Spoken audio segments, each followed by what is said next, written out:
So my plan for the BBC teachings during the retreat was to teach Monday, Wednesday, and Friday, but it could happen that I have other things to say on other days, in which case I'll say them.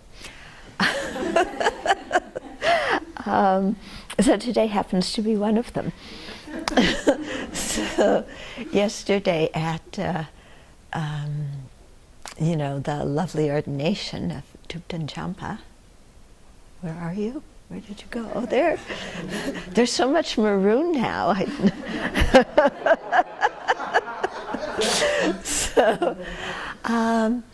So her name, Jampa, is her personal name, and it means love. And love in a Buddhist context means the wish for sentient beings to be happy. So it doesn't mean, I'm attached to you and I'm clinging to you and I don't want to ever be separated from you. It doesn't have any of that connotation. It has the meaning of wanting somebody, yourself or somebody else, to be happy. Okay, so it's quite simple, there's no strings attached, like I want you to be happy because then you'll make me feel good. Or I want you to be happy because you agree with my ideas. It's just wanting sentient beings to be happy. Okay. So later on in the day, we were talking a little bit about your name, and Tupten Jampa said that the teaching on love, or loving kindness, as it's sometimes translated, was the teaching that first turned her mind towards the Dharma, because it showed that there was another way to live. And I really thought about that afterwards, because for so many people in this world, the idea of an attitude towards love, of love towards universal sentient beings, doesn't enter their mind. I was thinking of children who grew up in war zones, where war, fighting, killing, death is just everyday occurrence. And for them, the idea of love as a way to live would be something completely revolutionary. Yeah? And so for many of us, it may be that way too. That, there's another way to approach life, another way to approach living beings, besides being hurt by them, besides being defensive against their insults or attacks, besides being angry or resentful or hateful or jealous. That there's another way to cultivate our mind to relate to life and to living beings. And I think just knowing that that's possible is already something that transforms the mind, because without understanding that love in the Buddhist sense is possible, it's very easy to become cynical. This life is trash, you can't trust any sentient beings, they all, turn their back on you and betray you. Yeah. But that kind of cynical attitude is so painful, isn't it? And so cultivating a mind of love is a reversal, a counterforce to that cynical mind. But it's something that we actually have to train our mind in. Yeah, this kind of the mind wishing others well is, we have to practice, we have to train. It's not necessarily going to come automatically because we're very well habituated with the self-centered mind. And the self-centered mind says, me first, everybody else later.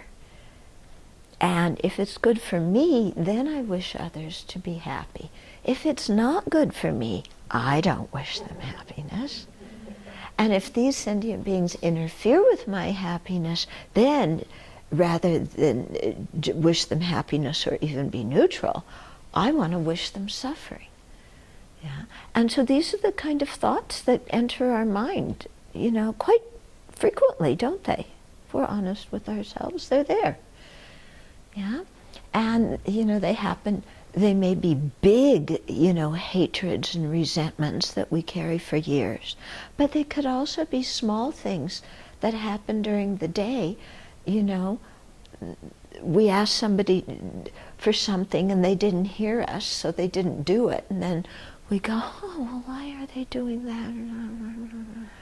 And, we get all stirred up by it. Okay? So the idea of, consciously cultivating an attitude that wishes others well is something to generate in our own hearts and then to act upon. Yeah? And to wish others well, we have to see others as lovable, okay?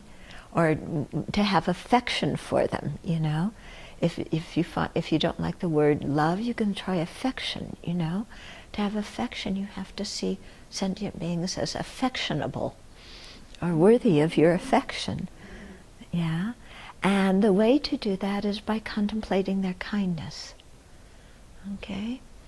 And so it could, and this is not only their kindness in terms of what they've done for me because I'm me and they care about me and they think I'm important and I'm dear to them. It's not that kind of kindness. It's the kindness that of just understanding that we couldn't be alive without other sentient beings doing what they're doing. That we're so dependent on them for everything we have, everything we do, everything we need, every talent we have, every ability we have. Everything's dependent on others. So when we see that dependency, then we stop seeing ourselves as some, blocked in little thing that, it's me against the whole cruel world. Whole untrustworthy, cruel world. And we begin to see, actually, I've received a lot of kindness and it's ongoing and I'm going to receive more. And it doesn't have to be towards me in particular because I'm me, It's just the simple fact of our interdependence that makes other beings kind. And then seeing their kindness, we can relate to them with this attitude of love that wishes them well. And this attitude of love is not just something that benefits others, but it benefits us because it completely removes so much of our defensiveness and animosity and fear and mistrust and suspicion. And not to say resentment and anger, And so actually, if we want ourselves to be happy, we should generate love for other living beings, as well as for ourselves. It isn't also, we try and generate it for all living beings, so it's not we love everybody and then pile the hatred on ourselves, like many people do. That also is really rather skewed. Okay, but to wish ourselves well as, Okay, so this is a new way to live our life that we cultivate, and we keep our mindfulness on that. Yeah, mindfulness means to remember. Okay, it has the connotation of also memory. So we remember our love for other living beings. We remember their kindness. And then that, the more we practice that, it becomes an automatic response in our own heart. That benefits ourselves and others now and in the future.